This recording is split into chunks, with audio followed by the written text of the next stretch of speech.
expression to joy, grief, conflict, and hope. His flute was not mere entertainment. It was a vessel of memory, emotion. Chinua Achebe, masterful as always, gives us a glimpse of this in the wrestling scene. And that is my best scene in the book.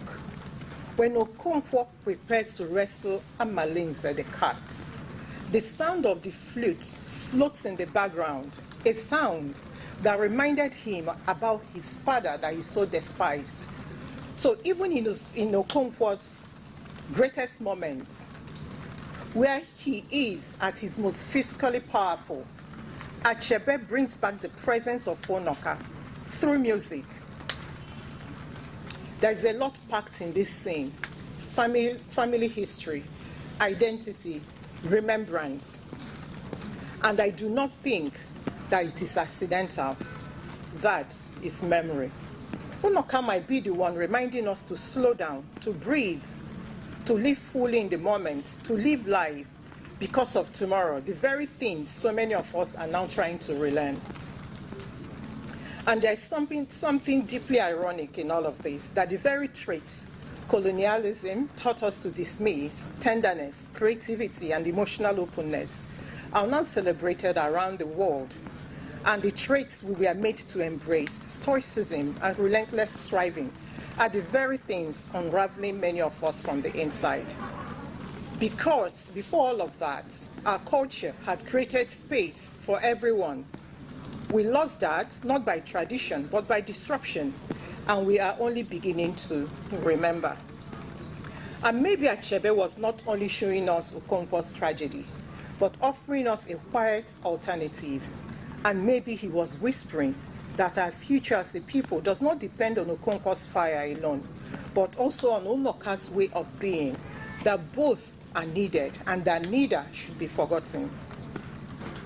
And maybe our loss of cultural memory is not simply about forgetting facts, but about forgetting our options, forgetting that there were once many ways that made us Igbo.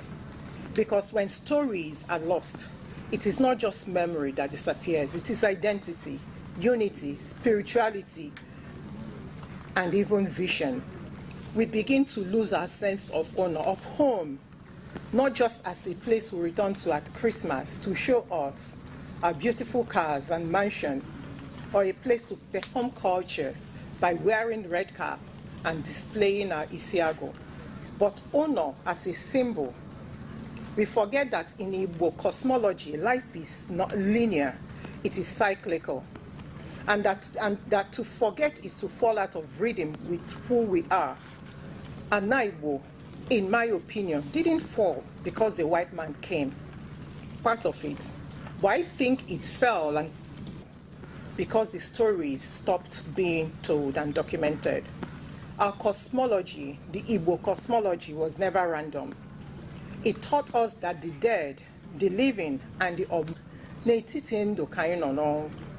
that names carry memory, that rituals are not superstition, that's structure. But when memory fades, language begins to sleep, and with it, we are unless we reimagine. And reimagining is hard work.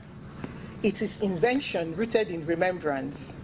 It means returning to the sources of memory that still linger among us and shaping them to meet this moment. We do not have to look very far, and not just sayings. When we gathered, traded, rested, celebrated,